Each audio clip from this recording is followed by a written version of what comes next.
Dun, dun, dun, dun, dun, dun, dun, dun, dun. Hey everyone, D here, and welcome. We're covering Rebels Season 5.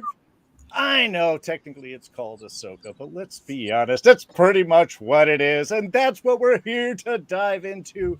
So excited. Got some great guests with us tonight. As often we have from Smirking Reviews, my man right here, Rob Stone. What's up, everybody? Glad to be back yet again on D's Reviews, pretty much the only place where where you can find me on YouTube at least. So it's nice to have something and somewhere to go to talk about it. So with that, I'll just hit it up to the man downstairs who's making content left and right. All the way, the master of A-Star universe for sure. From Enchantment of Eternity, it's Marc Padawan. Hello. Marc. Yes, indeed. Hello. Good to be here. Thanks for having me. I do have already, we just started, and I do have the first disagreement of the night because I actually don't think it's accurate to call this Rebels Season 5, personally, because it's focusing on Ahsoka, who is the side character in Rebels. And I feel like it's more of a sequel rather than a continuation, if that makes any sense. Sort of continuing this storyline. But anyway, good to be here. For sure, and you're right. Yeah, it's definitely much more Ahsoka based, and that was one of the big draws. I couldn't avoid the Rebels reference, since it really kind of is, like you said, a sequel to that series for the most part.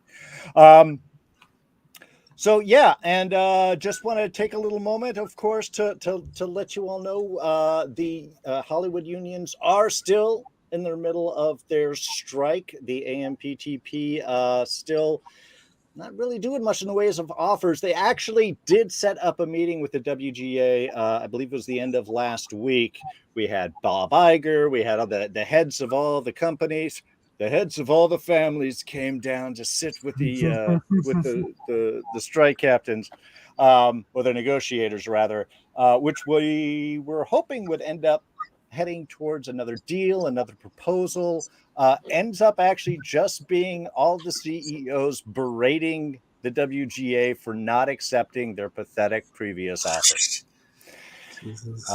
which they then, of course, leaked to The Hollywood Reporter, Variety, Deadline. All of those magazines all work for the MPTP. They all work for the producers. They're owned by them. So whenever you get any news from them during the strike, take it with a grain of salt. If it's not coming from SAG, if it's not coming from the WGA, it's probably not accurate. So we will be continuing to strike. We will be continuing. Sadly, that means, of course, that a lot of shows are already starting to get pushed. It's unfortunate. Nobody wants that. But the producers could end the strike at any moment with making some actual offers and really continuing these negotiations forward. So we'll touch on that as we go on and review this show that the Emperor Bob Iger has sent to us through his Imperial streaming service. I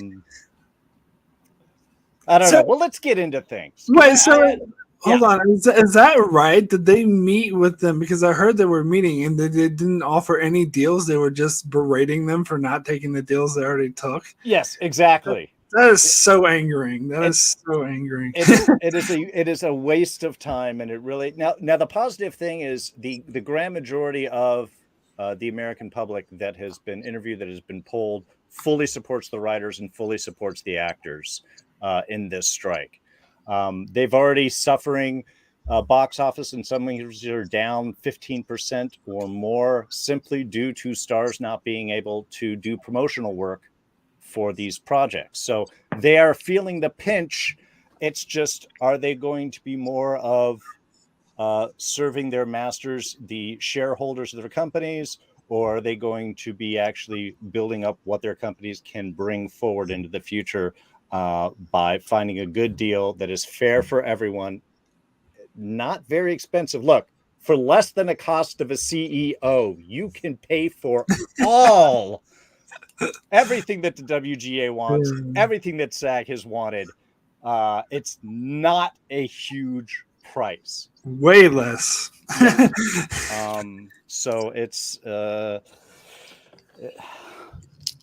streaming is fun. I enjoy the streaming services. The downside of those, of course, is there's no information on viewership or anything else, which makes residual payments, which a lot of actors, a lot of writers live on, especially in between tough times, to be getting accurate. And they already have a reputation of not paying these things anywhere near on time as it is. Because they feel that if you were wanting money more, then you are going to work harder. It is starving the creators in order to get them to work harder. What does that sound like? Honest day's work for an honest day's pay. Well, maybe we'll pay you. No. How much do you want it? Anyway, so we will continue to jump onto this as we get through the weeks of covering this show. Just as a small note, this is not in any way, shape, or form meant to be a promotion of this show. This is a review and a discussion on the quality of the show, what it brings to us, and amongst fans of just discussing what we thought. So please don't take this as any form of promotion for the show. This is entertainment journalism, folks, on video. So let's get into things. I'm really curious what you guys thought. I've got my own thoughts here, but let's kings off. Mark, let's start with you. What did you think of our 2-episode premiere here? What did Ahsoka deliver for you? What do you think it was lacking? So, it was funny. I was reading this review of the show, like YouTube comments on the review for these 2 episodes, and there was someone who was saying, "Oh, well, I guess I'll just watch this as a placeholder for Andor season 2. I'm not really interested. It'll just bide my time." And I thought that's funny because that's exactly what I thought about Andor. I thought I'll just watch it as a placeholder until we get to Ahsoka. This is a show I've been waiting for even before I saw the Clone Wars, before I saw Rebels. I was really hyped for this show. After I saw those shows, which I binge watched both of those shows in its entirety last year, after I saw them, I was even more hyped. I was doubly as hyped. So this is just one Star Wars show I've been anticipating more than Obi-Wan, more than Andor, more than anything else. And I think these 2 episodes delivered. I was not disappointed. I was super impressed. I think they were setting up the story, and I heard some people complaining about that. I didn't mind. I think it was perfect setup. It was perfect world building. I do think this is accessible to people who haven't seen Rebels, which is why I wouldn't call it Rebels Season 5, although I think they wouldn't have as much attachment to the characters as those who have, or investment in the story. I think that's definitely true. But I think they needed these 2 episodes, because had they just launched into the story immediately, then it would have alienated those who haven't seen the other shows. So I think these are necessary, and it's also helpful for, even if you have seen the shows, it's helpful to get introduced to these new characters, the villains, and the situation. We get some great typical Star Wars action scenes, which I loved, which satisfy my Star Wars fanboy inside. And they build up the story to where they could really take it in a really good place going forward. And I'm really excited to see what happens. So far, very pleased. Excellent. Rob, what about yourself? How I know you were a big Rebels fan and a big Clone Wars fan. So where did you come in for this show? Yeah, I mean, I've been sitting on I've been done with Rebels and Clone Wars for a while, waiting on, when were they going to continue the journey that they promised at the end of Rebels. And this is I'm so far, I'm I why do I always do this? I really enjoyed it. I have some, things to say about it that are whatever, but I was really satisfied, mostly because of good casting and there is that built-in hype that I had for just a while, but it gave me so far what I wanted. I just think that there's some tweaks that I hope that they do. It's already in the can again, so it is what it's going to be, but I do see a lot more potential as this show goes on instead of vice versa, where we start really strong and then fizzle out. I think for me, this is a slow build to some crazy stuff that's going to start happening fairly soon. I'm not going to call it a slow burn. I do think that there was needed some sort of introduction to where they are in this universe. As we get into more detail, we'll talk about it. I just on surface level, I really enjoyed it, and I almost didn't watch it a second time, but I did and saw. I had I definitely liked it more in the second viewing than I did the first, though. Excellent. Excellent. Well, I think overall we could all definitely agree on it being a good start for the show. I was also very excited about this coming in. Really was curious where they were going to go with it. They're definitely adding storyline that hasn't happened in any previous show, specifically a lot of the whole idea of Sabine being a Padawan to Ahsoka. None of that was covered before, so that's all we were assuming in those intervening years for some period of time. So that is one thing that I am looking forward to seeing kind of expanded upon. I do agree they needed these steps to give us that good transition. And you're right, Mark. I think this was very accessible to people. I watched this with my wife who hadn't seen any of Rebels or any of Clone Wars, was just vaguely familiar with all of my nerd talk. And she was able to jump in and kind of follow everything going along. So I think that it did a good job in doing that. If I could boil my opinion, my review of these first two episodes down to like a single word, to me, that would be deliberate. This felt very deliberate in the good and the bad. Again, this is Dave Filoni's kind of baby for sure. Ahsoka's his character. Rebels was his bit. This is all a build off onto him, and I know that he's got a big vision and a lot of passion in with going forward for that, and that shows.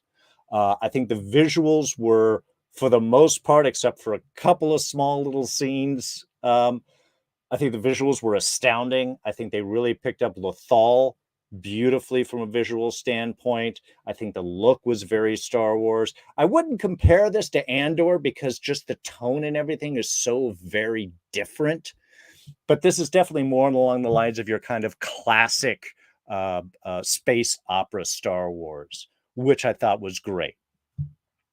The one thing that kind of kept popping up to me is I think a lot of the scenes, the pacing was a little off. To me, everything took several beats longer than it really should have. Some of that gives you those great visuals, and I think it's like there's so many places where you could pause this and have a painting, have a picture, which is a great way of doing cinematography right. But I think there may have been a little extra time spent on those emotional moments and transitions that just could have been a little bit tighter.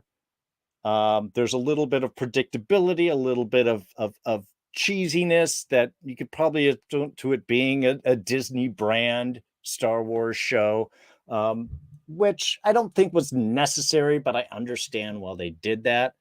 And while for the most part I did like the action, I think I just have a problem with the choreographer and their style of fighting, which we'll touch on a little bit as we go into specifics. So personally, overall, I enjoyed the show. I am looking forward to what they're going to bring with me. I'm entering into all these Disney Plus shows with a certain hesitancy, just because, look, man, Secret Invasion to me started off great, and that nosedived quickly. And some of these past Star Wars shows have not been what I've been hoping them to be. So I am tentatively optimistic going forward. I think this was a good start off. And I definitely think hats off needs to be given specifically to Ray Stevenson, who has unfortunately passed just after shooting this. And Baylor was awesome in every scene he was in. And it's so unfortunate that he has passed away. My only hope, if I could put it that way, is that Baylon is killed by the end of this season, so there isn't some uncomfortably their death off screen, or heaven forbid a recast or anything like that going into future seasons and so on. So that's, I know it's an odd thing to say. I hope this guy actually, the character passes away, just because by losing the actor, I think that they've lost something there. Sorry, I think Baylor. Sorry, not Baylon, Baylor. My mistake. They could always do like what they did with Alex and The Expanse. They like sort of pre-edited a death in at the end. It'll be a jet fighter scene in the very beginning. Baylon break off, and that'll be how they do that. Well, let's get into the episode proper. We're just gonna go in. Yeah. No, I want to talk about Ray Stevenson, though. Yes, please. Because like I didn't cheat, or I'm not going to call it cheat, but I didn't go looking for a lot of information about Ahsoka, about cast and directing and writing and all of that. So when he just shows up out of like as one of those Jedi, I was so damn happy, because I just like either right before he passed or during when he passed, I finally watched Rome. And I don't know if you all have ever seen Rome, but what a freaking treat that show is.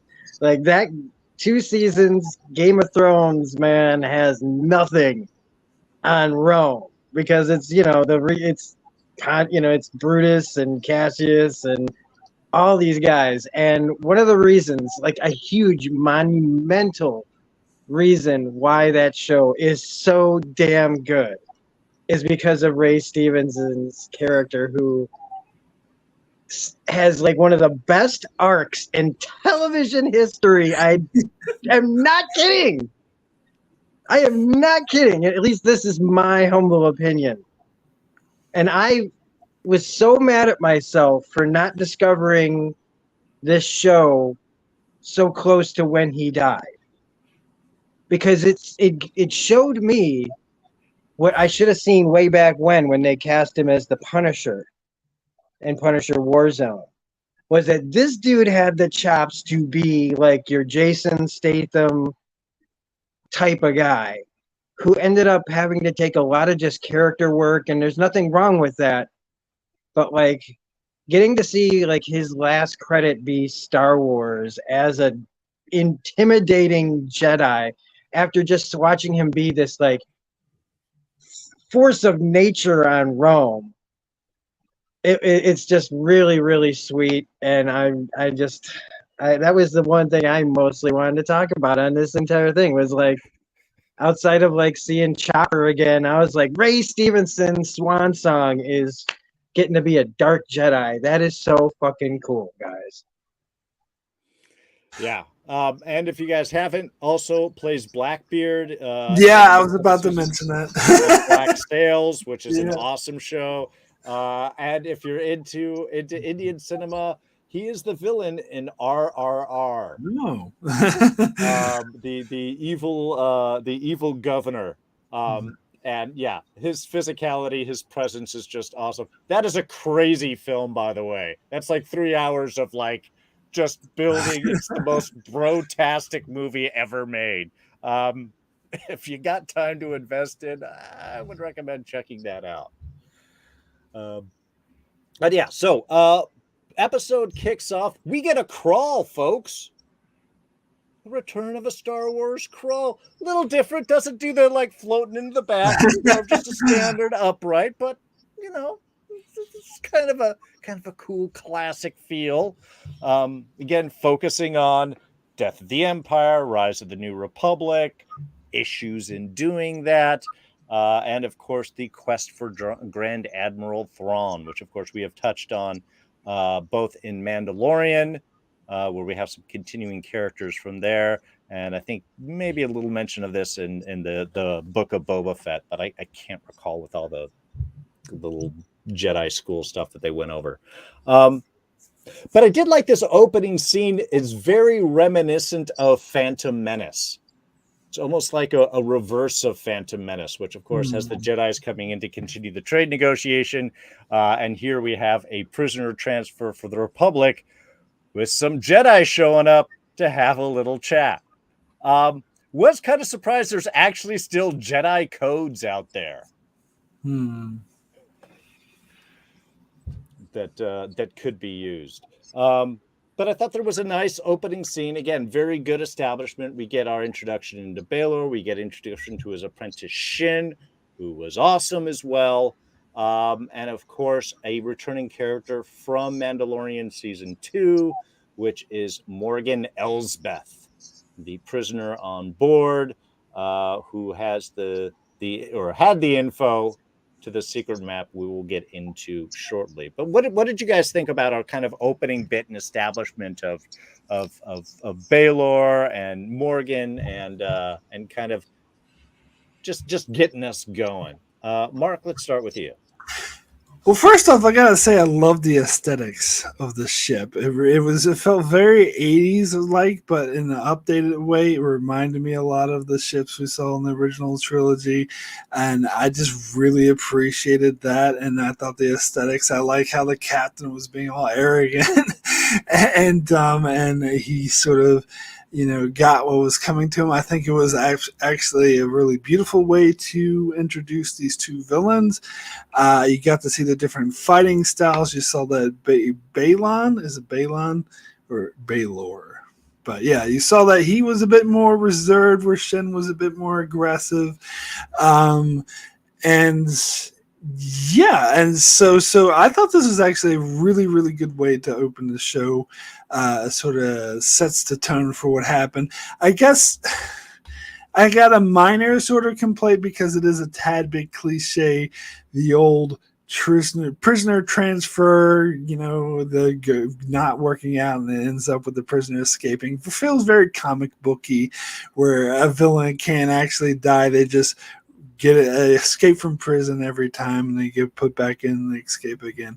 Also remind me a bit of like 24, where in that show, if you ever seen the show 24, they should never transfer prisoners in that show, period, because whenever they do, they get broken out and they get free. And that's kind of what it reminded me of. But I'm willing to go with it. I'm not too concerned about the cliche, because I thought it was a great way to introduce these characters and to really get you right into the story. So overall, I liked it. Nice. Rob, what about yourself? How did the opening hit you? Couple things. First off, I'll say that the first thing I thought of while you were just talking about the relationship between this master and apprentice, the first thing I thought of was, this is Batman and Robin. I like that. Batman's the big, rough, stoic dude standing there to scare the crap out of you, and Robin jumps into the fray, feet kicking, whipping things out, and he is more the measured type, who's gonna be the big hits. But also the scene kind of lets you know in some ways, I think, with the way that the scene was handled, with how the characters handled the scene, which is that, or the way they were written, makes me feel like this is more leaning towards the animated cartoon again. Mm-hmm. Because if this was more like Andor, those dudes should have been out with their guns up. But in Clone Wars and Rebels, I can see this being the guy going down there oh yeah, oh yeah, you're really Jedi, huh? It's a very cartoony feel to the situation. A bit of the and even in the way it looks, which is, I admit, great. I love the way it all looks and everything. But there was something about the leader of the transport that it was just a little too, I don't know, it just didn't feel like very serious. So when it all goes down, I was just like, this is very much in track of what I would have seen on an episode, a beginning of an episode of like Rebels or Clone Wars, is the kind of naive, like rebels falling for a really obvious trap. And on the cartoon, you just kind of forgive it. But if this was like on an Andor level show, you go, what? So it's an interesting contrast because it's like we enjoyed this episode, but I see that like if I were to judge this regular, right, like if I took this as serious as I maybe should, I should be attacking this scene over the choice of like, what kind of guys don't go down there with any kind of real security? We don't know who these people are really. Yeah. They're just like, he doesn't even believe they're Jedi. So what are they? Anything could come off that ship. But yet somehow I still forgive it because now I understand what this show is going for by being a little more cartoony in its handling of this situation. Yeah, and I think, you know, accepting pulling that tone in is very helpful moving forward because, I mean, we often have talked about, you know, these shows are like live action cartoons. But in this sense, you really kind of have it because the writer director of this has dealt with those particular animated properties. And so it does make sense that there's kind of a continuing feel for that. Yeah, and yeah, right. He doesn't know who it is. All I'm thinking is, why are you calling their bluff, letting them come in? They could open up with their guns still in the shuttle and just mow you all down right there. So yeah, that was a little dumb. You're right, Mark. The captain paid the price for his idiocy. One small little note, which again means nothing about nothing, and it's not even a criticism, just a note. All of the guards looked the same except for the Mon Calamari, who had for some reason tall white boots and everybody else had short white boots. I just don't know why that was. I don't know. It added just a small discrepancy between everyone else. I didn't even notice he was Mon Cal until after I saw the boots. And then I looked up and was like, oh, is it because he's not human? Or... Anyway, just one of those small things where like, why is this one guy different? He was like, I want to stand out as security patrol before I get killed. You know what, though? If anyone should have known it was a trap, it should have been him. It should have been him. Exactly. That's right. That is right. I did love Baylon with an N is just double check to make sure because my notes I typed poorly. I loved him using the Force to open the locks and drop Morgan's cuffs and things like that. If this was a cool thing, we always have like the droid assistant come to open things up, and he just walks to the door and just and we watch the little lock thing turn and then the door open up, and it was just, I just like that. I think so. Someone else pointed out to me, and I agree with this, that the scene of Baylon going through the corridors and like force choking people and just mowing people down is kind of reminiscent of Rogue One when Darth Vader comes through the corridor and starts mowing people down. So I think it also works. I really liked it. Yeah, that was definitely very nice. And Baylon's style, I think, works very well with him. He's a very kind of, his movement's very deliberate, I will say again, and kind of blocky. It's like 4, 3, 5, 9. You know, it's like it's very much straight into position. It's not a fluid move, but because of his demeanor and strength and positioning, to me that works really well for him. And again, it just keeps giving those beautiful little pictures of him going down that hallway, like you said, mowing people down. I think worked really well. So we go from our introduction to our villains to our introduction of our hero, as we find Ahsoka Tano heading into the ancient to find the ancient map. This is the question that I have, because look, I know they're using a lot of the volume with stuff. I think they're using a lot of practical sets as well. For the most part, it looks really good. The only time really that the CG kind of stands out poorly to me is when they do these like 3/4 down shots that are a little angulated, because then it just looks like little people walking around on digital maps. There's one shot opening at this. There's a couple more throughout. But I think otherwise, I love the look of the temple. I thought that was all very cool. You know, it certainly rings my Indiana Jones Tomb Raider bits of going and finding the puzzles and opening and twisting things, and how she knows how to do this or what, I don't care. Is it force? Is it knowledge? Doesn't matter to me. I love that they get the map to Treasure Planet. Reference there for anybody who has seen that. The map is perfect like this. It turns and spins exactly the same way. I'm very sure that reference was intentional on their part, because it's another Disney property now. And that kind of made me giggle and laugh. I do have one little question, though. And in some ways, this refers to the movie that Rob will never see, Rise of Skywalker. And as long as they explain it at some point, I will have no problem with it. But how is this ancient map going to show where Thrawn and Ezra went to 15 years ago? Now, when we see it later on, the galaxy that it points to is ringed with images of Purgles, which is what Ezra latched onto, the space whales that took him throughout and took Thrawn out at the end of Rebels and so on.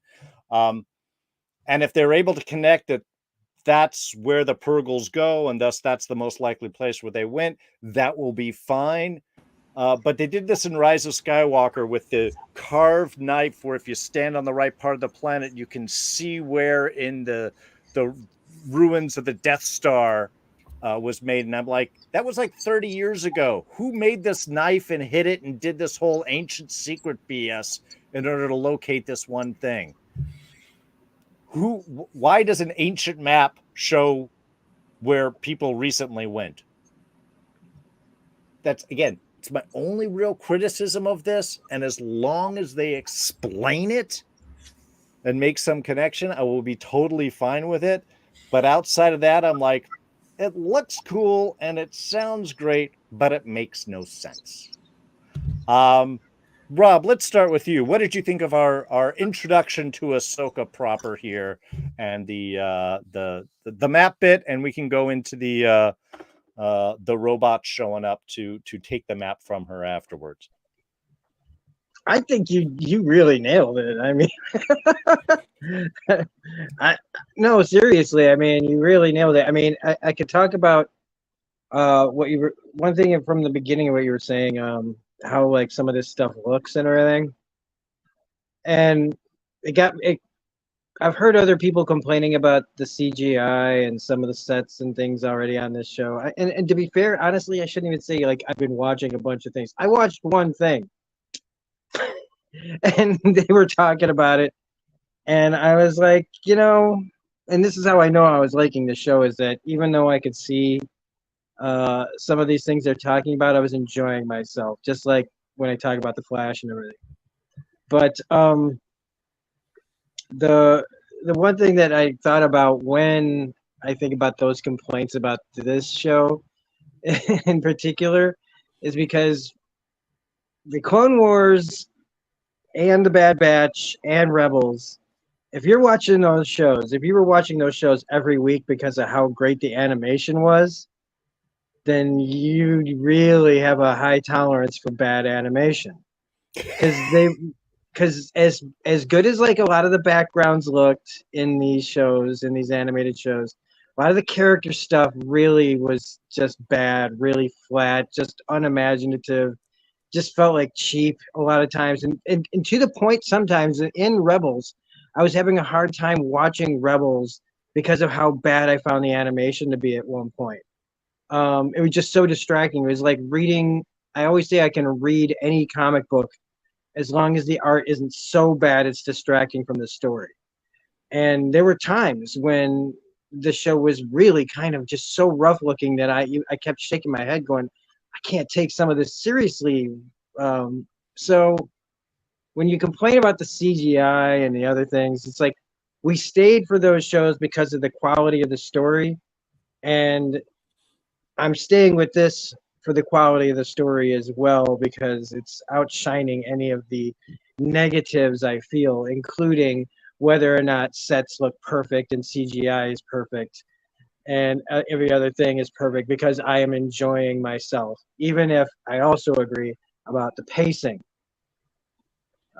Which why I talked about this is one episode, because I feel like there was a lot of long takes of things that could have been cut out. That the speeder bike chase could have been cut short. We will definitely Like, get to there's that. so many ways that I felt like there were so many things that they could have actually resolved the entire the entire 2 episodes in the first episode if they had tightened things up a lot better.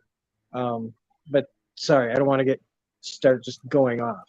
But I was trying to kind of go off of what you were saying, and all of a sudden I remembered you said something about pacing. So I'm done. Okay. Mark, what about you? How'd you like our intro to Ahsoka or re-intro? I liked it. So first of all, I'll say I didn't notice anything wrong with the CGI, but I think that's very typical of me. I tend not to notice. A lot of people were complaining about CGI not looking well, and I seemed, it's good enough for me. I guess I'm just not very discerning on stuff like that. But I think like this scene in particular, to me, this was very reminiscent of Rebels. It had a very strong Rebels, maybe Clone Wars feel to it, because they're always going to a temple, trying to find an item, and they're looking around. But as far as the map, I didn't have an issue with that, because I watched a couple of videos and they just assumed that the map tracked the natural migration patterns of the, what are they called, Purgle? Purgle, yeah. Yeah, and so that's why they're assuming we'll take them to Thrawn. And for me, that makes sense. Sure. But maybe, maybe they'll explain that later on. How's that going? I would not compare it to Rise of Skywalker personally. No. Yeah, but no, very, very, tangential reference there entirely. I agree.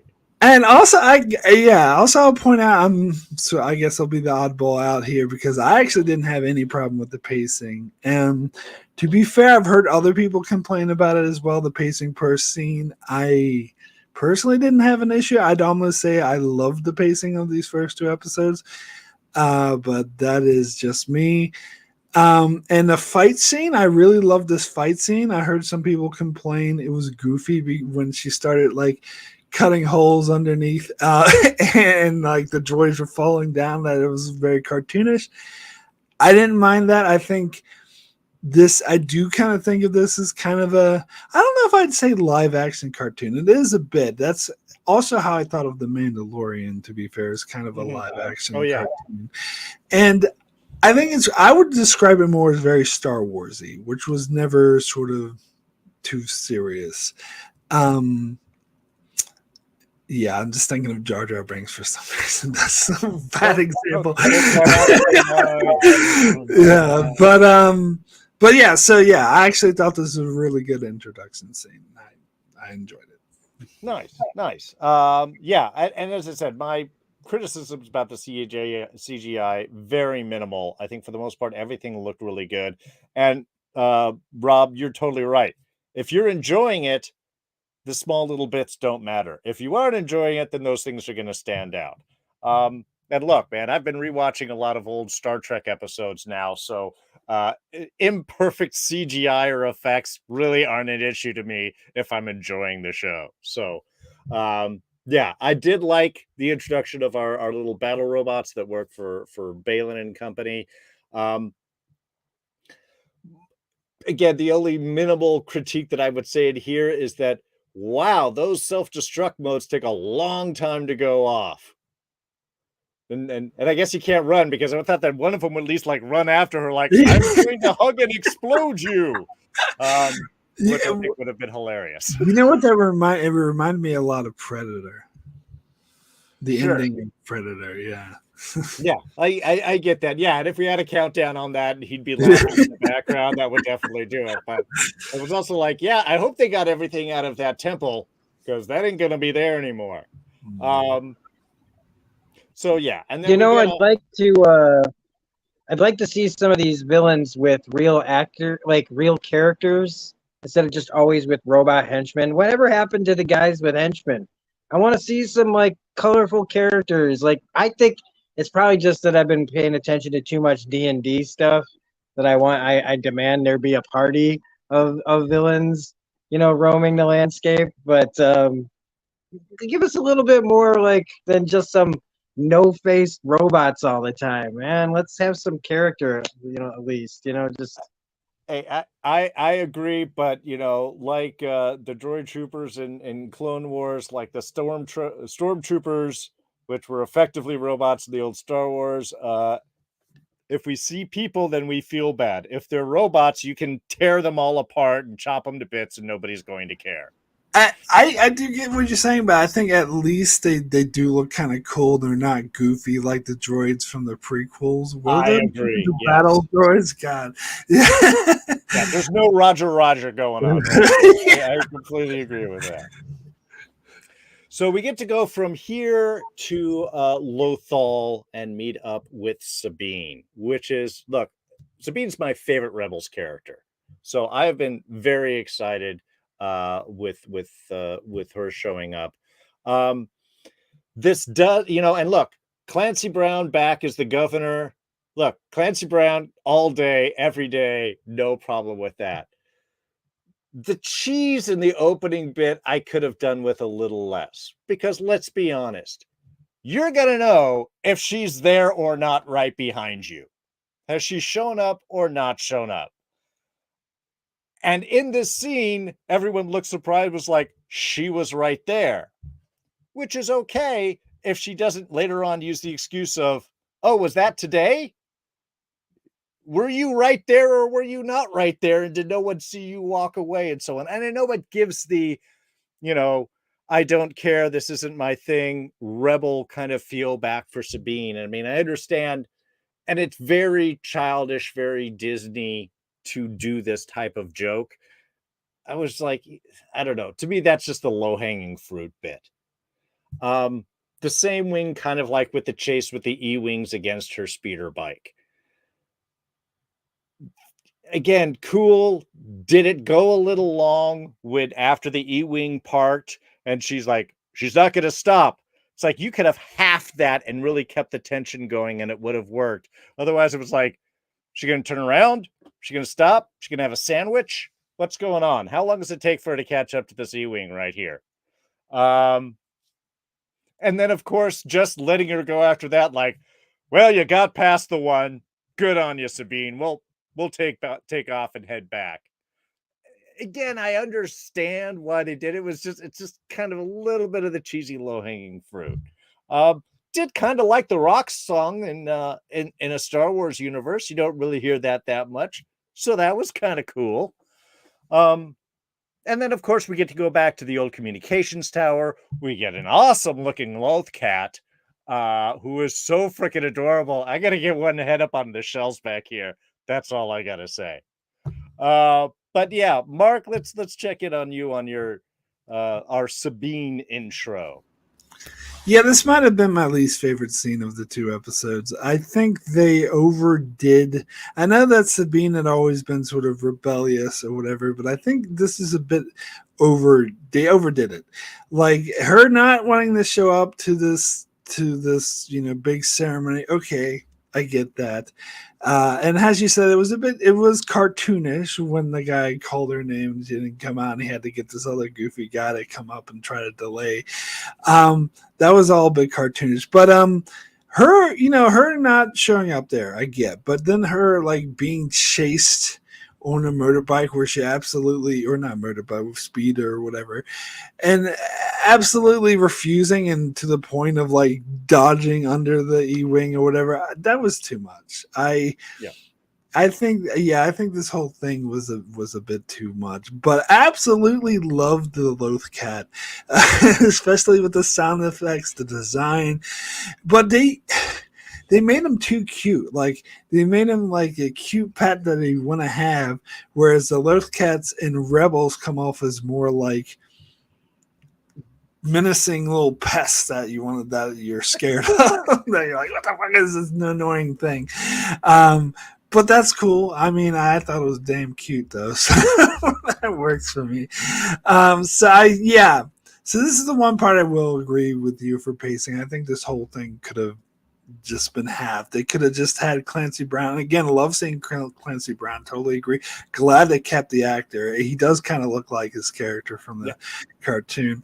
You just could have just had him call out Sabine and she didn't show up, and it was like, oh, where is she? And then have her going on her speeder and then just go straight to her going home. You don't need the whole E-Wing chase thing. That was just ridiculous. But anyway. Very right, very right. Eric Scott in the chat agreeing that Earth cats are better. They are cuter. I think they're both adorable personally, but yeah, I do remember the Loth Cat being a little bit more kind of feral in their approach as opposed to like curling up on your Well, lap. I suppose this one in particular was domesticated by Sabine. There you go. Still, it doesn't. It's still the other ones were not as cute and they looked more vicious. And Rob, what did you think of Sabine's intro here? We started to talk about it. I mean, yeah, I was so happy to see Clancy getting to play the character he played. It's a great thing that it's a really cool thing that Filoni's been able to do for several people that worked on these shows that are still, especially, I mean, Clancy's character is basically made after his.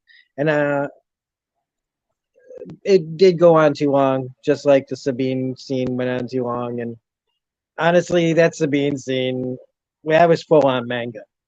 That was full on anime. That was anime. That was Speed Racer. That was just a really long driving scene that goes on to just show how cool the character is. And if you already like her, it fuels your, like, probably fuels your liking of her even more. But I found it to be more like, I don't know, like it just felt really kind of childish. But I did like after that, like once she got to where she was going, once they eventually allowed the scene to get to the place, I did like that. And I do think that the show tightens up a little bit more as the rest of the episode goes on. Yeah. Excellent. And I think I skipped over our first shot of Home One and Hera Syndulla showing up, played by Mary Elizabeth Winstead, an actress who I really enjoy. I was very excited to cast in this. I think she does a fine fine Hera. I mean, again, I like her as an actress. I think she brings a lot to it. Definitely as things kind of get into it more. She does. I always remember Hera being just a little curvier. But again, maybe that's just kind of I don't want to be stuck in the animation look for me, but there was a particular swagger that I think Hera always had in my mind. But what did you guys think about a Hera here in this? Did she hit all the marks for you? Was there anything lacking? I do like that she still has the same kind of outfit on. She's still got the bomber jacket and the goggles on her head, which I think is just kind of intrinsic to her character. I think it would have been definitely odd if they had changed that. Mark, thoughts on Hera? Nah, she worked for me. I think, yeah, she did. I get what you're saying. She did come off as slightly different than the animated version. She was just her demeanor was a bit different, so there was a bit of brain rewiring to have me connect this as the same character. But once I got used to her, I was fine. I think she's going to work very well for the series going forward. So yeah, overall happy with it. Yeah. Rob, any thought there? I think that bringing this up is a good way to bring up that I kind of feel like when you say she's a little different, they're all a little different. Yeah. And if again, this is kind of like, as long as there's maybe if no, I'm not going to say as long. Maybe if there's an explanation for it, because we just went through this kind of stuff with Secret Invasion, leaving a bunch of stuff on the that we just have to come to our own conclusions about. Right. And I just feel like since Rosario Dawson's been Ahsoka, I feel there's been new life to the character. That she brought the youthfulness that is still like that I always felt with Ahsoka, not just because we saw her grow up, but like she's always had a bit of a youthful energy even as she gets older. And I feel none of that here. I don't feel any kind of playfulness in Ahsoka, who is very playful. And Sabine is also very fun. She's a very fun character, but there's no fun here. There's just all this very serious level. And then you got Hera, who's a well cast. I mean, Mary Elizabeth Winstead's in real life married to Obi-Wan Kenobi. So she's, like, hey, great.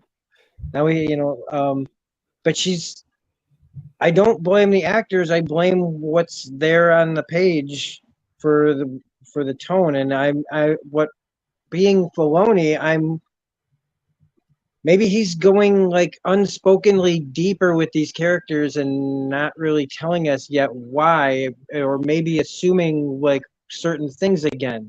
Like if Kanan's been gone for a really long time, would she still be acting like is it still like some sort of residual death of Kanan kind of thing? Or is it just kind of like the whole situation's kind of the loss of Ezra and everybody's kind of bringing everybody down? I don't know. But again, it's like making me infer all this with a lot of their scenes, so that it's just not a lot. As much as I enjoy all of it, I did notice there's just kind of a flatness to it. And it just makes me go, why is everybody suddenly so down when there's in a very bright, lively show where your villains are kind of being more entertaining to watch than the heroes? Yeah.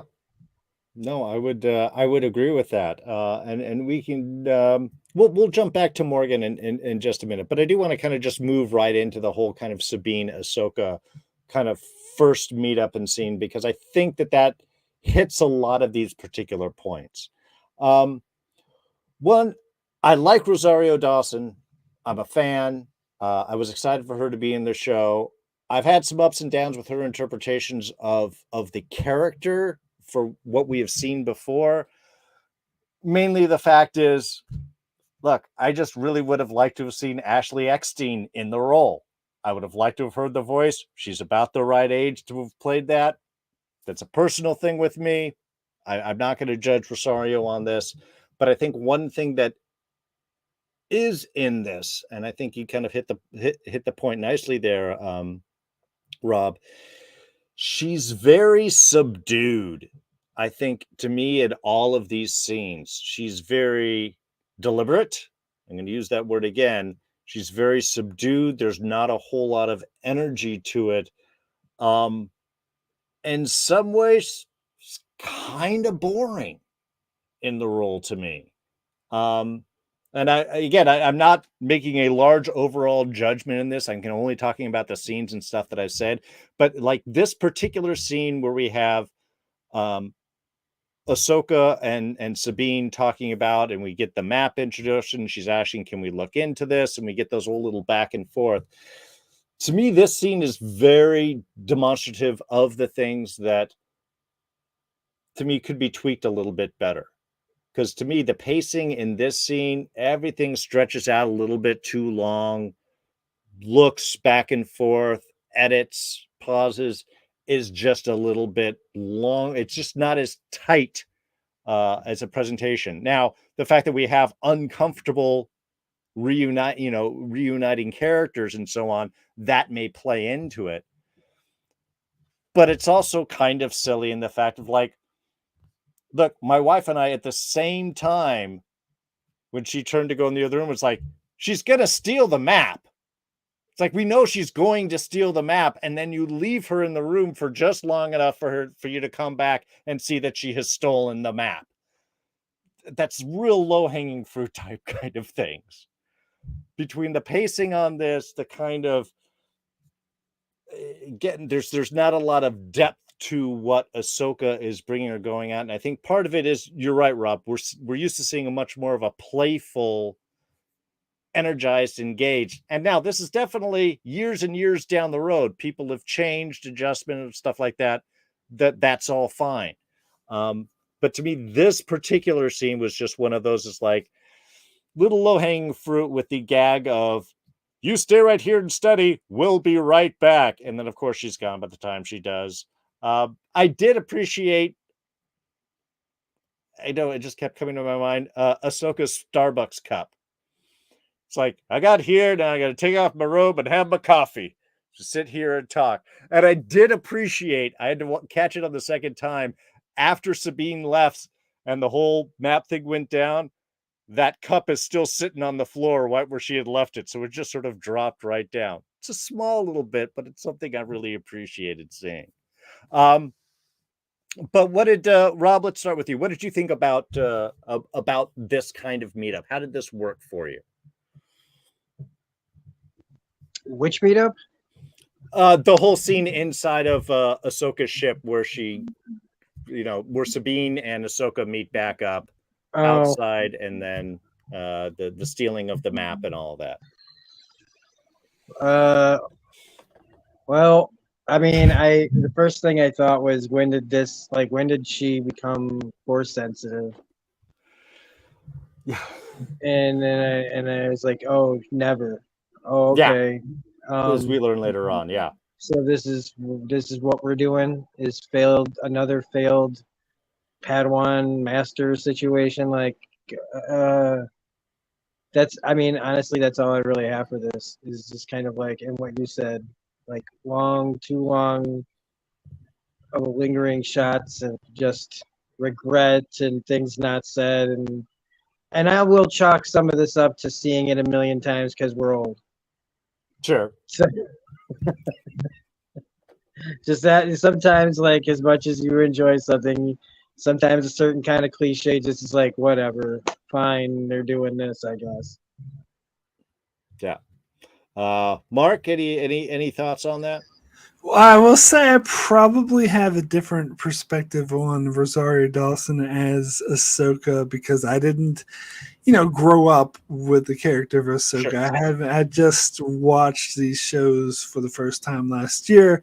In fact, the first time I really saw the character of Ahsoka on anything was Rosario Dawson playing her on The Mandalorian season 2. So I didn't really have an issue with the way she played her. She's definitely, I see what you're saying about her being more subdued.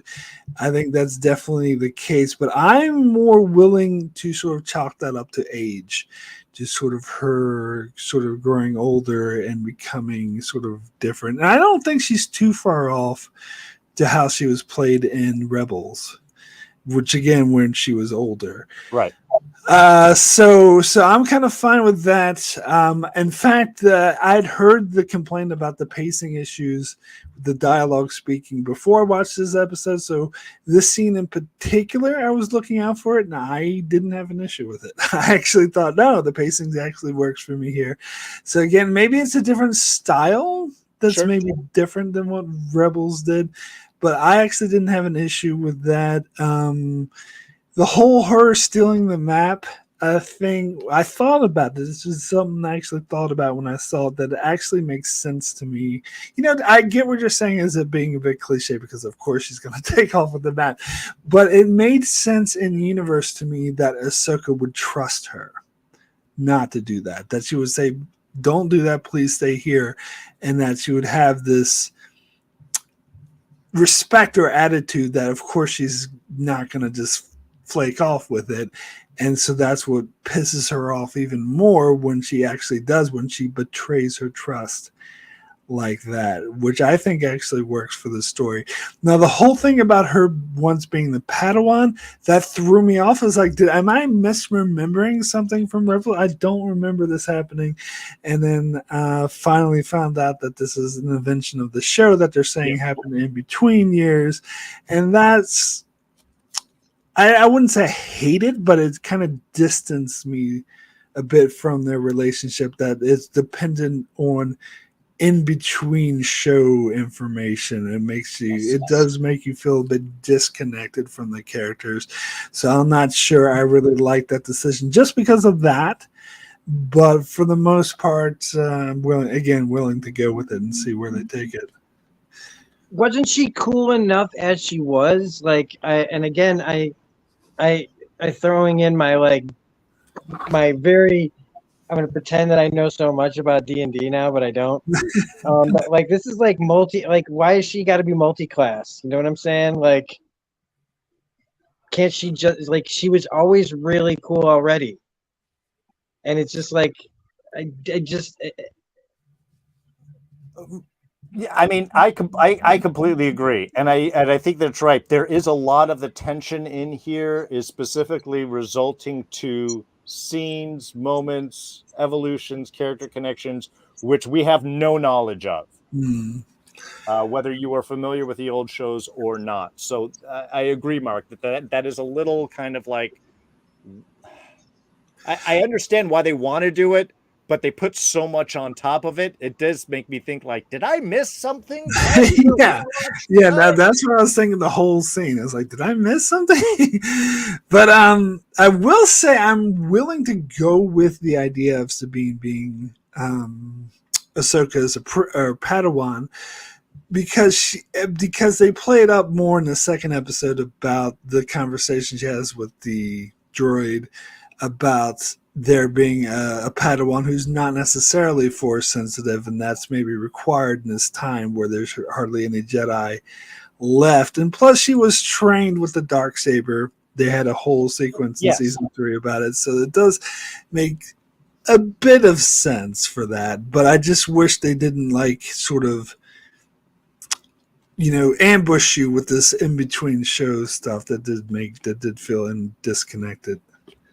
Yeah, because they do put a lot of kind of emotional journey and knowledge of the stress between these two characters on this new thing that we haven't been introduced to before, which I do, like I said, does sort of throw things off. But you're right, she did train with the Darksaber. Kanan trained her, I believe, actually in the fight over the Darksaber. When she lost it, Ezra tossed her lightsaber, and ended up being she was using Ezra's lightsaber there. So there is like some history of her using this type of weapon. but not for the Force. Just because she's not being trained in the Force, she's just being trained to use a weapon. So there's a difference. Well, and to me, that actually makes a big difference in one of the upcoming scenes. But I think that might make her a different kind of Padawan too, not your typical Jedi type. Sure. Which is what I think they said. I don't want it to come off that I don't want her to be a Jedi or something or whatever. It just seems really shoehorned and tacked on, like you said, like kind of last second. Oh, by the way, and they could have built it up better. Yeah.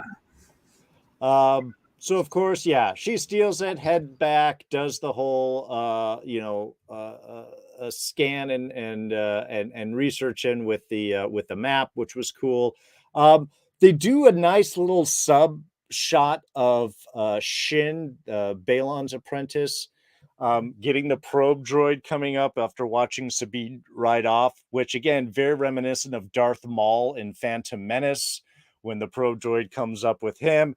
And a beautiful reverse shot of her standing there, the ship behind, and the two little droids, HK droids, next to her. I thought, again, some beautiful camera shots in this. They really kind of sculpted their imagery very nicely. And I know that we said that Huang got a scan of the temple, which is what she saw on Ahsoka's ship, and I could just assume she made a copy as she ran out. I don't need to see that. I can just easily infer that she did this. I was kind of curious later on how Huang apparently got a scan of the inside of the temple, which she uses to actually solve the map, which I believe only Ahsoka was in there, and we didn't see anything of her like scanning or seeing anything on that. Again, small, minor little point there. But it's like, I can understand flying overhead and getting atop of the ship of the temple, but how did you get the scan on the inside? Again, I guess we could just defer that happened with Ahsoka when she was down in there before the whole place blew up. I don't really have too much of a problem. It was just one of those little things that kind of stood out for me. And of course, she is clever enough to solve the map, opens it up. We get that first shot of the second galaxy, that this is where this is all apparently going to go in. And of course, as soon as she finds that, the HK droids show up and steal it from her, which gets us into our big final fight of this episode. And this is the one thing that kind of gets me with just doing the whole Padawan stuff happening in between shows, is because once she's going after the droid, she grabs the lightsaber and not her armor. And to me, Sabine's a Mandalorian. The armor's the first thing she's going to grab.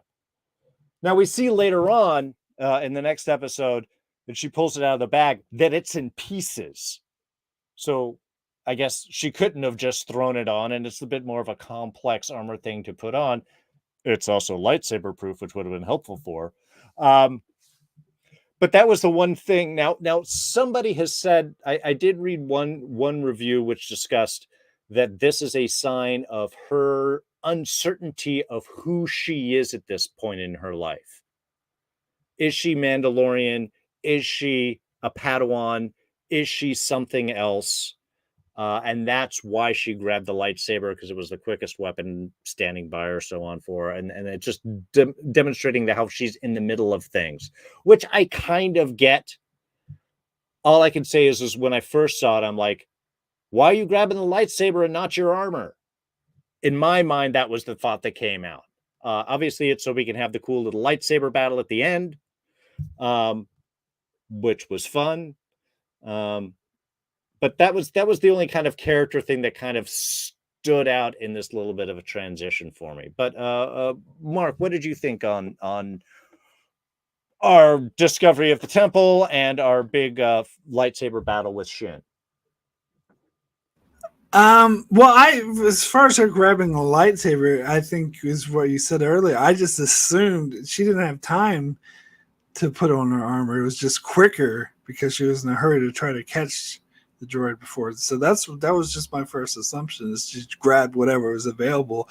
And I thought, oh, she saw it. Well, lightsaber's there. I guess I got to take that.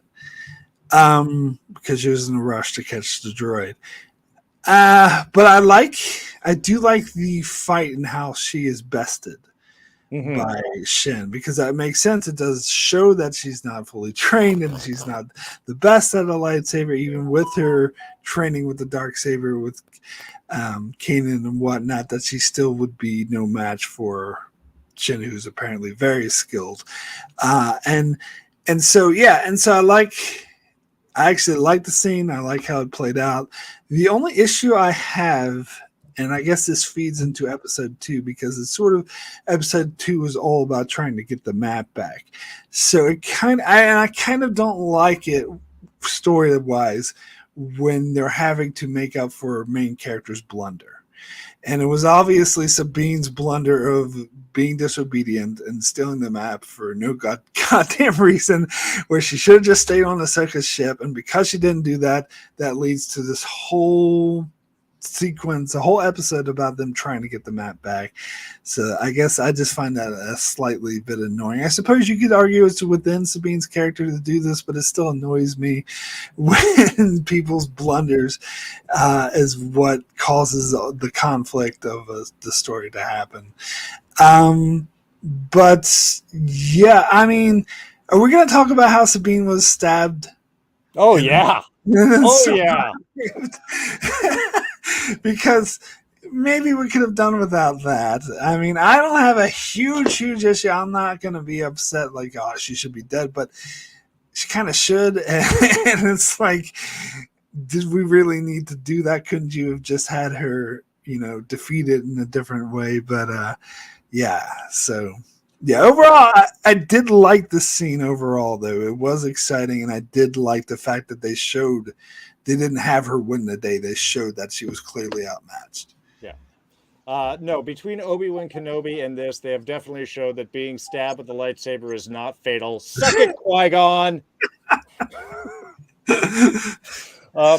And actually, there is one thing that I wanted to add with Shin's fight. And yes, Eric, I agree with you. Shin is really cool.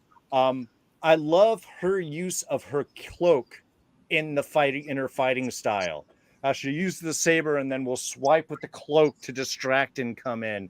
That's actually a very classic sword fighting style, sword and cloak.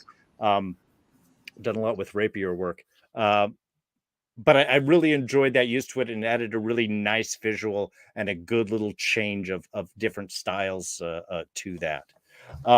Rob, what did you think of our last bit and the non-fatal stabbings of lightsabers?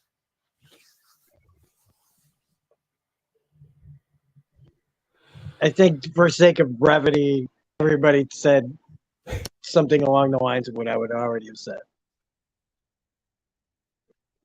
And that's a good thing.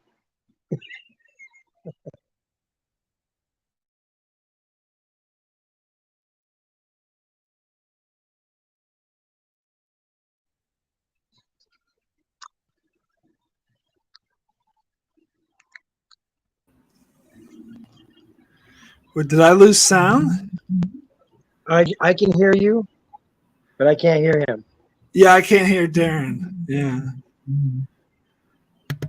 How about now? Is that better? Yeah, I hit a button accidentally. Man, I was like, am I going crazy? Yeah. That all may be the case too. No, no, I was just mentioning the end credits. Were beautifully done, artistic wise and everything. I really like that. Had a nice kind of Game of Thrones feel to them. I actually ended up watching both of them through the entire time.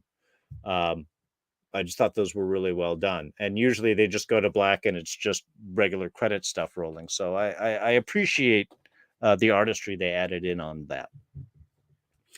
But yeah, as we go into the second, into part 2, of course, we do find lightsaber stabs are not fatal. We have to deal with all of that kind of fallout there.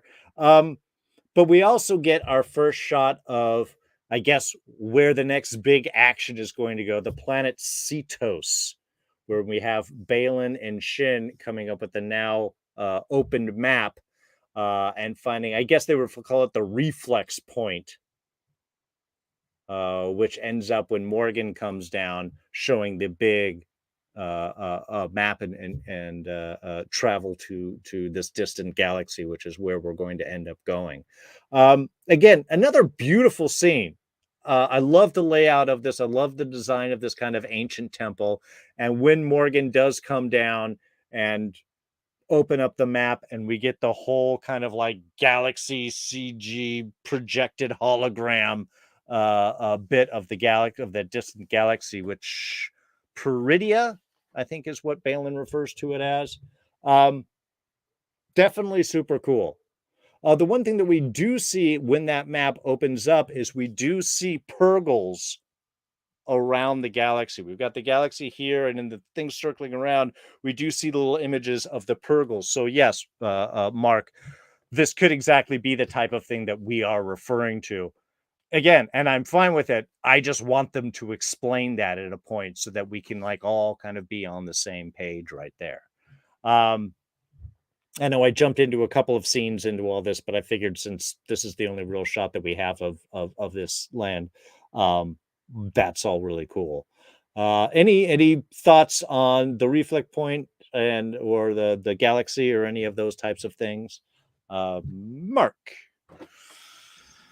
Not really. It all worked for me. It all set up the story, and I'm interested to see where they'll take it. And it was very cool looking. So yeah, That's all I'll say. Okay.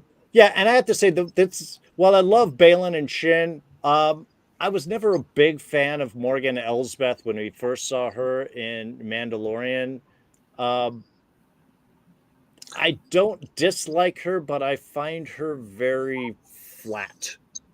Does it help knowing that she's a Night Sister? Because I think that makes me appreciate her character a bit more. Knowing that It adds some depth to it. I mean, I don't know if I necessarily care for the actress's presentation of the character or so on. And she does start getting these little like dark things under her eyes, which I didn't remember seeing before, which may be implying to that Dark Sister bit, which is kind of a cool thing. I mean, anytime you get the Witches of Dathomir brought up, that always adds some cool levels of excitement. But Rob, any thoughts on our on Cetos down here in the temple and special effects and stuff?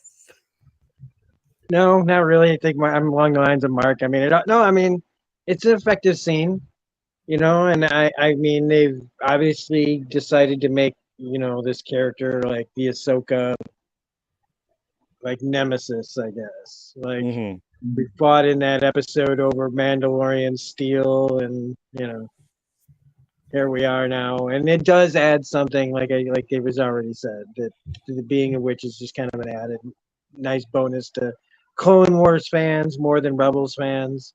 Sure. But I mean, we're both. I mean, most people are. If you like Clone Wars, I think most people usually like Rebels and vice versa. So it is a cool callback, and it's showing that there is more to the universe than Empire and Stormtroopers, and there are cool, interesting things that I would really like them to focus on more. Sure.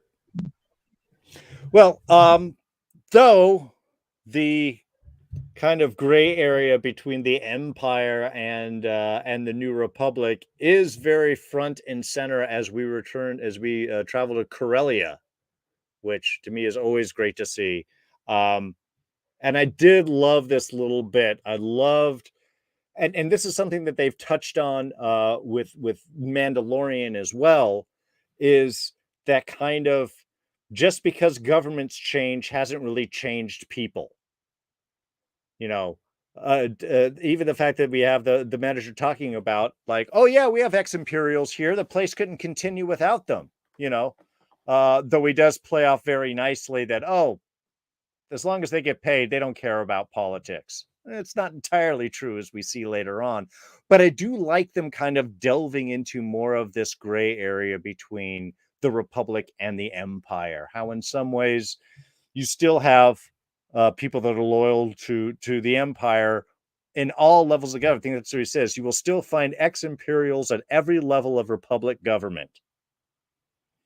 Which I think later on, when we get into the First Order and such, I think that's probably plays into a bigger role. But I do love the instability that sort of shows, the fact that you don't have, everything is not as black and white as one might expect, that you still have people that are working for both sides. And as I think Harris or Ahsoka says later on, it's not so much loyalty as greed driving them. But the fact that you are still using that as a plot point, as motivation for characters, I think is very realistic, and it adds some nice depth and obviously conflict in through this part, as we find out that Elsbeth's, work and ownership and everything may have changed in the sense of paperwork and where we classify stuff, but the reality of these things is it's still all going and working towards the same stuff, even if it's under a different title. So yeah, what were your thoughts? We'll start with you, Rob, here on our visit towards Corellia and discovering that things are not as the Republic necessarily wishes them to be. The only thing I really, really got in it, because you've covered it really nicely, and it's just me to probably talk about this, but like Peter Jacobson is not, he just doesn't work here. All right. It just doesn't work. There's certain kinds of, it's a character that should have just been played by somebody you didn't recognize at all. And not everybody recognizes this guy, but I mean, we've all been around, and I part of this scene kind of took me out because of how unbelievable I found this guy to be. Like, it was like, he's a decent character actor, but all I could, and it really is not me just seeing him in other roles that are similar to just guy giving exposition, because that's what a lot of this was just him giving exposition. But it was just really bad. It felt like, I don't know, like he was pissed that this was his moment in Star Wars, and he has to basically just be the guy sitting across from everybody, explaining, Republic, politics with the Imperials now, and having to work with them, and it just, I don't know. It should have just been a freaking like Mass Effect AI, hologram talking to us. That would have been more interesting than casting this guy who this is not his best moment. I'm sorry. As acting wise, I just felt like he was less than phoning it in. He was definitely him. He was definitely him.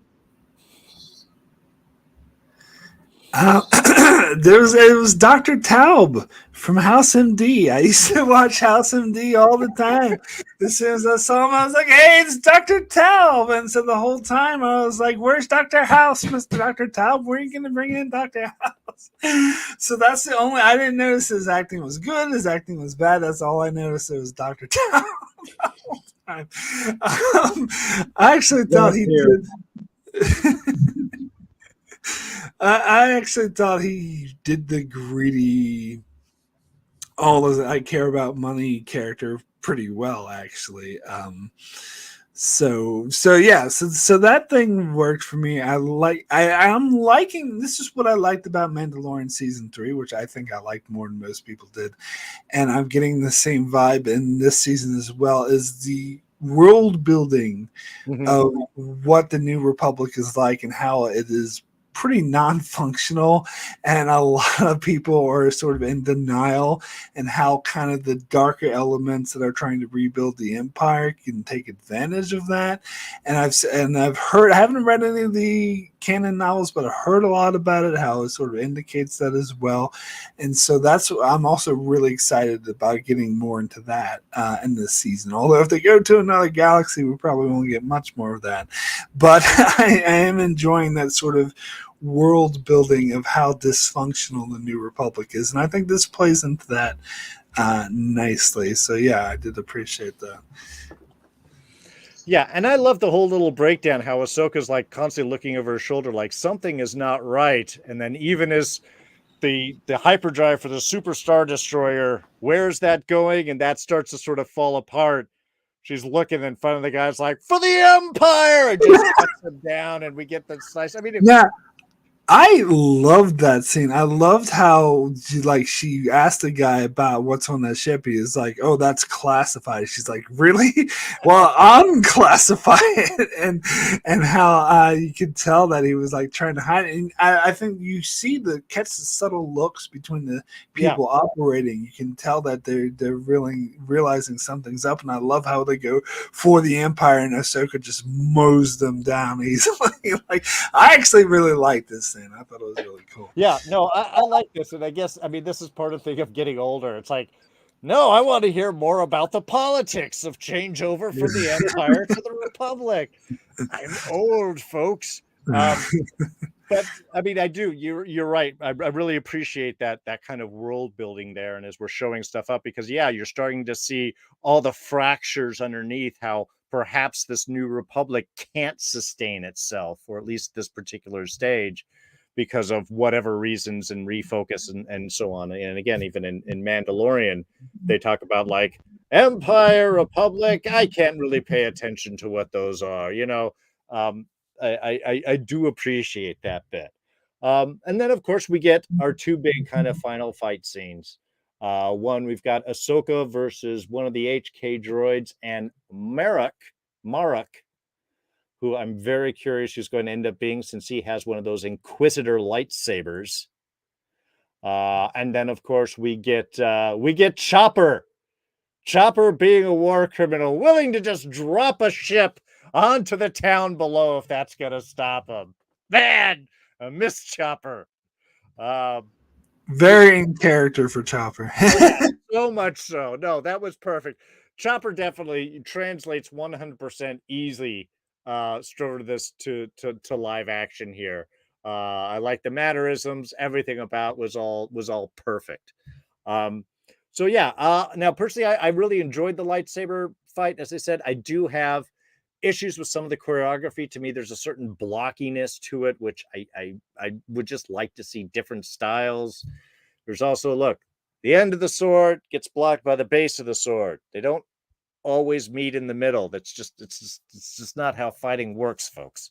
Though I know visually it does. Also, if you have two swords, the big X block up above, you can do that with one sword, then stab them with the other one. Again, these are all personal kind of things. It didn't really track too much out. The one thing that we can see from both the opening escape from the temple to her trying to chase down Murrock before he disappears is the force dash that we saw in the beginning of Phantom Menace, where this Jedi can run super, super fast if they need to. Doesn't exist anymore, apparently. It was only in that one scene in Phantom Menace anyway, when they ran from the droidicars, from the destroyers, down the hallway. But other than that, Jedi run just as fast as everybody else. So that's my only small little difference there. Otherwise, I really enjoyed both of those. Rob, what did you think of our final sky fights and lightsaber fights? Well, Chopper's my favorite character on Rebels. He's also my favorite droid in the Star Wars universe. I mean, I'm not gonna, anybody who tries to throw R2 at me, just get out of here with that. Everybody loves R2D2. We all love R2D2. He's the classic model that everything is based off of.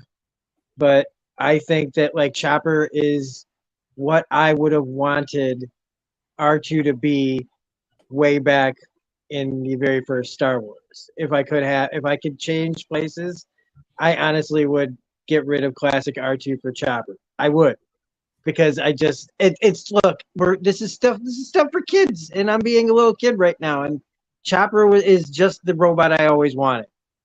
And also because he doesn't really want to be there. He's just always like, why am I having to deal with this? Okay.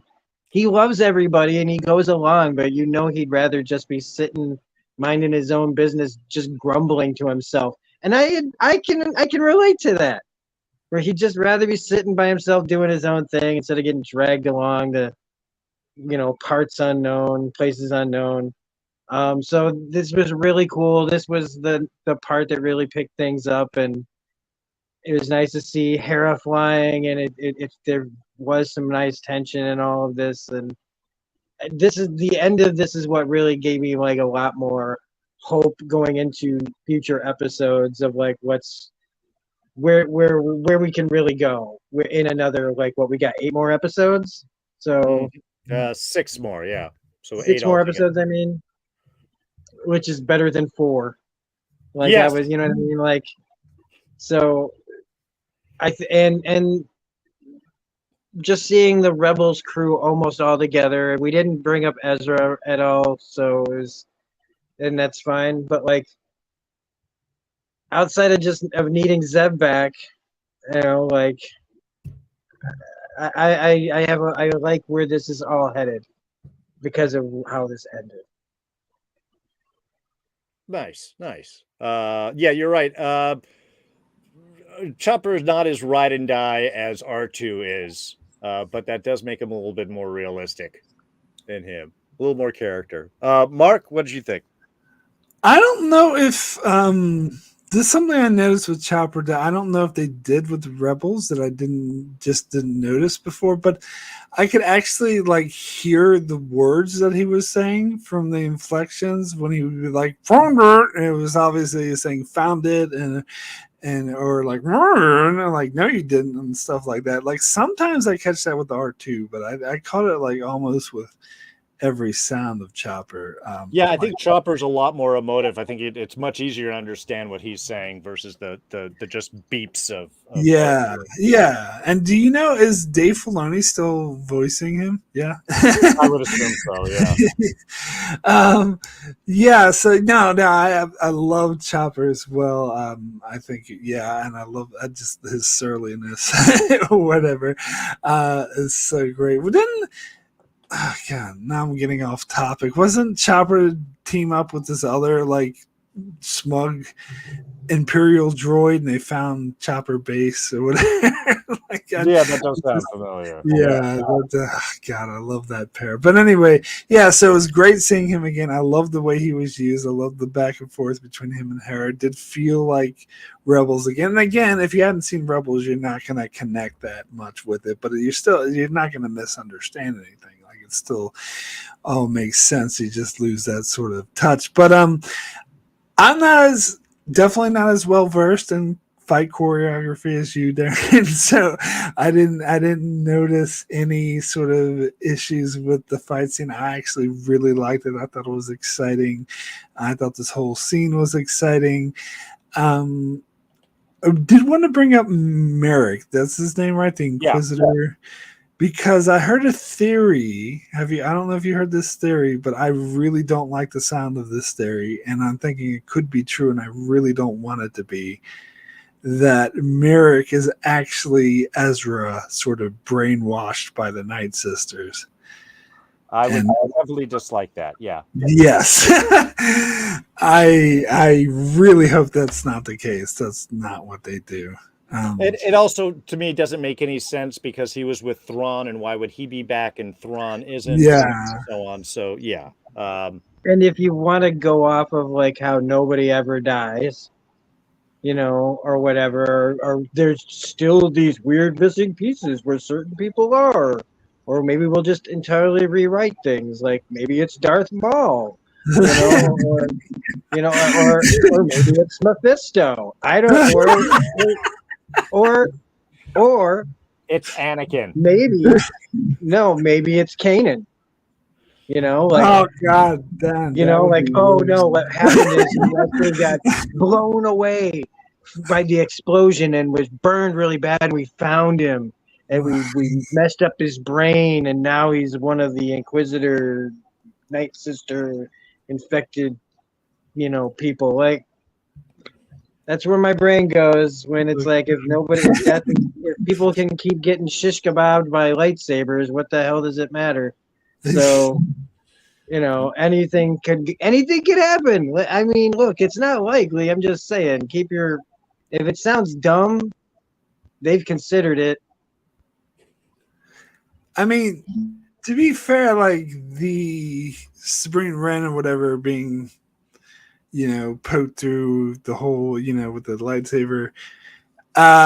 Not still, in my opinion, not as bad as Darth Maul being cut in half and then still coming back to life. Suck it, Qui-Gon. But I've got to hope that Merrick is a whole new character. Yes. If you're going to bring someone back, I would have to rewatch Rebels to see if there was some particular Inquisitor or something that might be interesting to bring back. I know somebody had pointed out the voice actor or the actor who does the voice of him was somebody, but I didn't get a chance to go into all that. Yeah, Rob. Oh, then I'm sorry, man, but there's another. You want to think they haven't considered this? And I did see some random thumbnail or something, but it could be Sam Witwer's Star Killer. That would definitely be a deep dive in right there. I know. I'm saying if it sounds dumb, they've thought of it. So. Yeah. So Well, like I said, we'll hopefully find that all out. I'm sure that those answers will be coming in some form or another. Now, one thing that I really did appreciate that they did, it's Filoni's vision behind this, is really tying this into the last scenes of Rebels. Because once Sabine puts her armor on and calls back Ahsoka, she's got that little moment where she goes and looks at the artwork of all of the rebels there, and Ahsoka and Kanan and Hera and everybody, and then turns around and meets up with Ahsoka before they get on the ship and get ready to head out towards Cetos. And all of those are almost exactly the images that we saw at the end of Rebels. And I really appreciate both the connection of that and tying it really in timeline wise of this is that one meetup point where everything kind of moves forward. And like you said, Mark, these episodes are kind of the catch up and fill in space of what we have to the end of Rebels so that we can sort of move forward. And Rob, like you were saying, you expect things to start really moving forward at this point. And I just love that they did take that little bit of moment to kind of really do that very specific tie-in. Like, remember that scene? Here are those scenes, and we go. Which I thought was really cool.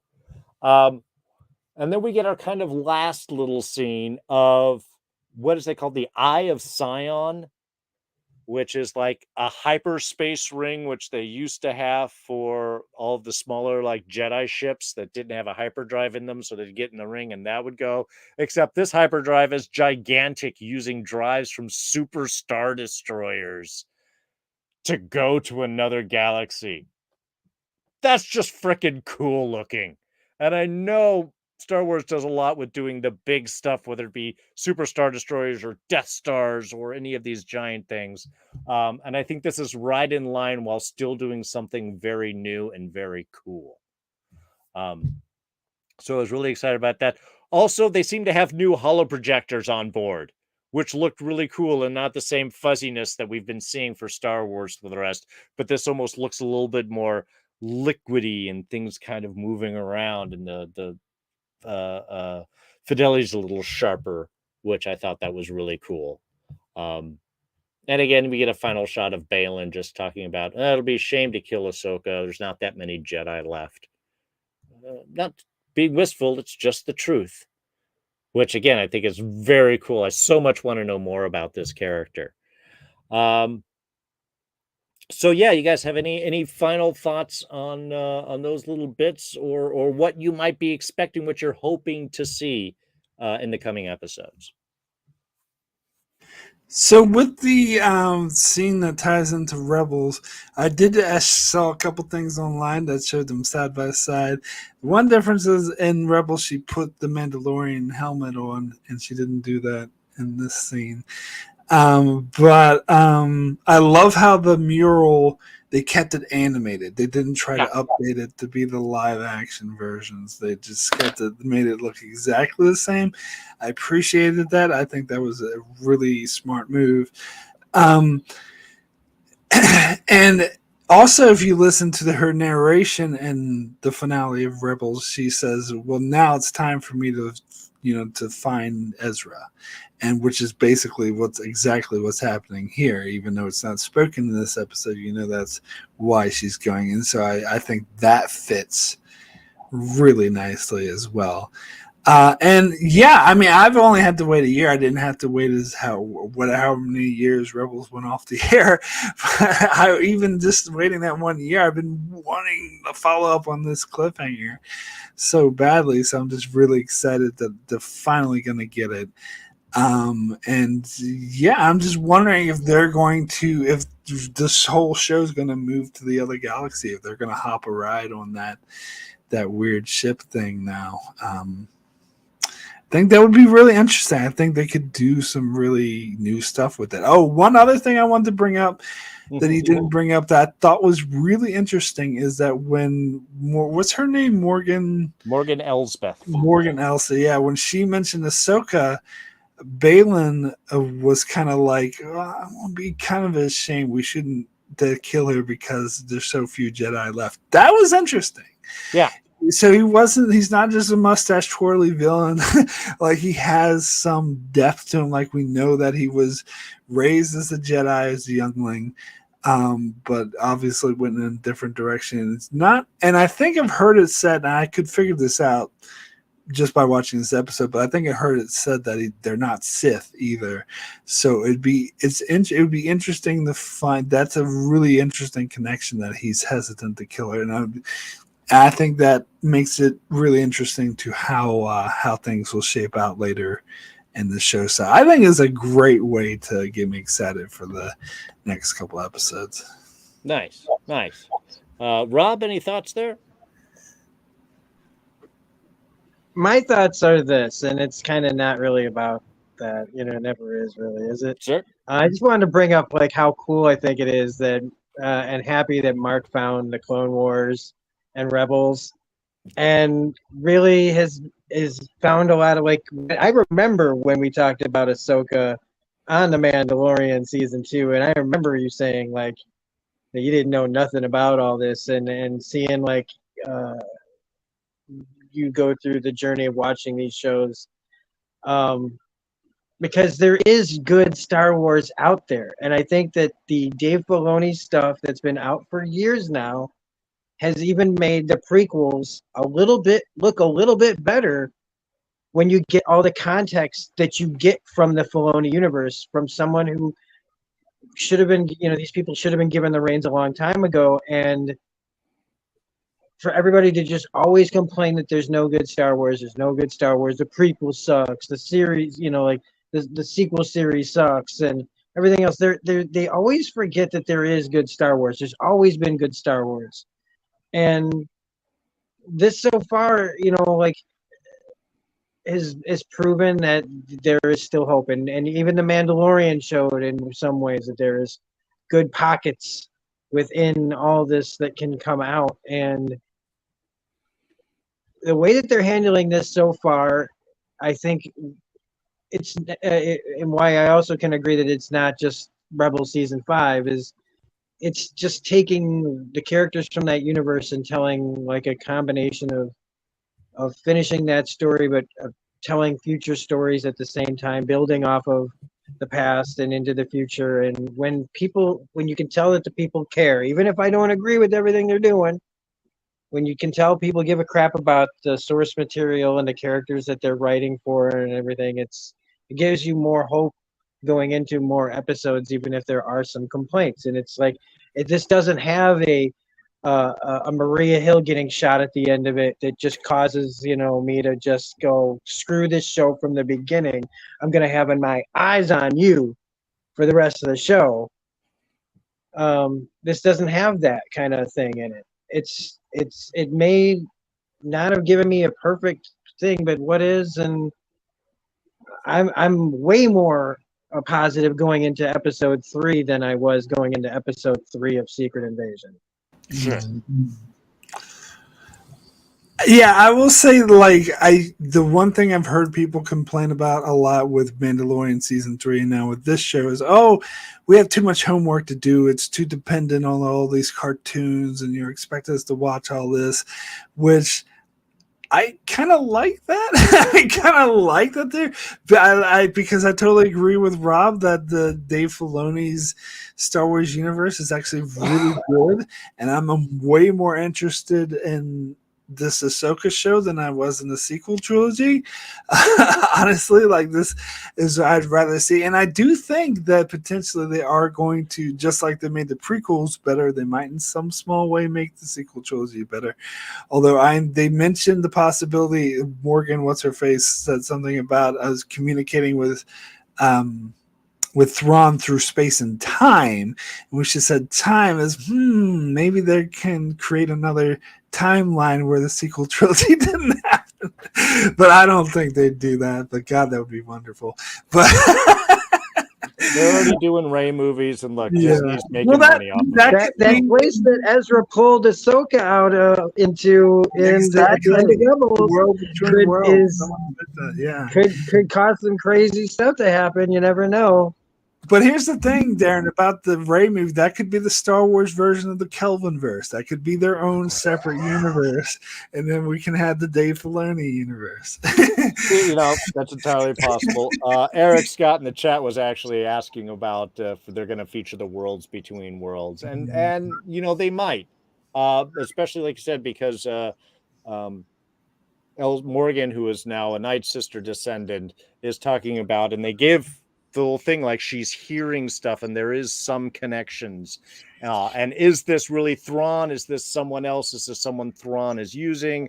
Will we even see Thrawn in this show at any point before like the final scenes? Is that going to be the only time, or is he going to be kind of more involved with this? I am really curious, but I think I'm right with you, Mark.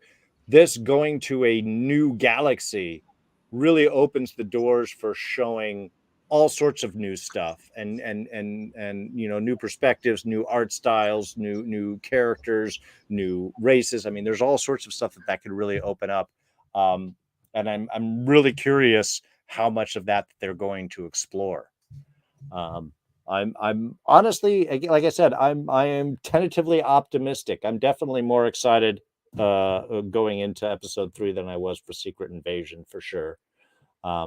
I do like, and again, this is Filoni's baby, so you know that he has put every ounce of effort possible into getting this to be the image, the story, and so on that he wanted to be sure to tell. So I think that's very encouraging going forward. I have one mentioned here of Denab. They mentioned Denab at the end of it. Lando mentioned something about Denab or something like that. I don't know. It was one of those things that popped up in my head. I may have to look that up. I'm just throwing that out there because it's sitting here in my notes. But yeah, that is, I think, pretty much going to wrap up our coverage for these first 2 episodes. Eric Scott and Stinger B Code jumping in the chat. Appreciate you joining us here. You got some great little comments and suggestions inside the chat. Always fun to see that. Really enjoyed having you on, Mark and Rob, of course. We'll see if maybe we can sneak you in once more before this show ends, since we do have so many episodes. But we will let you know, because we're going to be here for the next 6 weeks, all the way up to the beginning of October. Yes, I'm getting my months right. Every Thursday night, 6 o'clock Pacific, as the new episodes of Ahsoka drop. But what are you guys doing? And is there anything you want to drop? I know, Mark, we've got something coming up just a couple of days over on your channel. Yep. So I've been doing a series every month. Darren's been joining me for most of them. This live discussions where I'm counting down my top 25 favorite episodes of the entire Star Trek franchise. And so Darren will be joining me as well as my sister Alyssa. We'll be talking about my number 20, which is actually the only entry in my top 25, which is a modern Trek. From a modern Trek show from Strange New Worlds, the season 1 finale, Quality of Life, which is my number 20 favorite Star Trek episode. We'll be talking about that this Monday, same time that this starts, 6 p.m. Pacific, 9 p.m. Eastern. And also, I am also covering Ahsoka on my own channel week to week. First Star Wars show I've been covering week to week because I'm just so excited about it.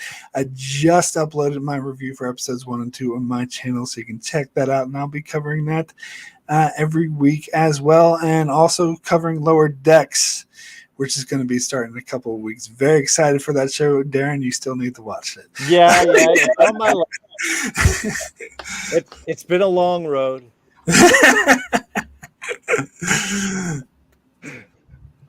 All right. And Rob, what about you? Anything that you want to throw out there? I know you've been doing some Twitch streams. Yeah, I mean, I'm here and I'm happy to be here talking about all this stuff. Playing a lot of RPGs over on getting my D&D fixes wherever I can get them. trying to gain more knowledge. Like I've been showing off I finally got my manual, like my manuals and stuff, because we're building up to Baldur's Gate 3. And since I'd never really played anything like that outside of regular like Final Fantasy turn-based games, I've been trying to figure out where I land on all that. So on my channel right now, we're playing Pillars of Eternity 2, which I've actually really starting to get into. It's got most of the voice cast. It's got the voice cast from Critical Role in it.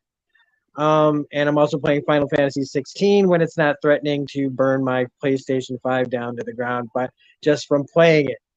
I've never had a warning before, but apparently because of how fast, and I can attest to this, how fast the combat is. I can tell you right now, I'm surprised the PS5 doesn't explode from how like much is going on the screen at certain times. We're playing that, and we're just having some fun over on Smirking Rob Plays. So yeah, I mean, if you catch me and you start talking to me, who knows where it goes? But that's what I'm doing. Always happy to have a new D&D person jump into the realm. This is an original Dungeon Master's guide.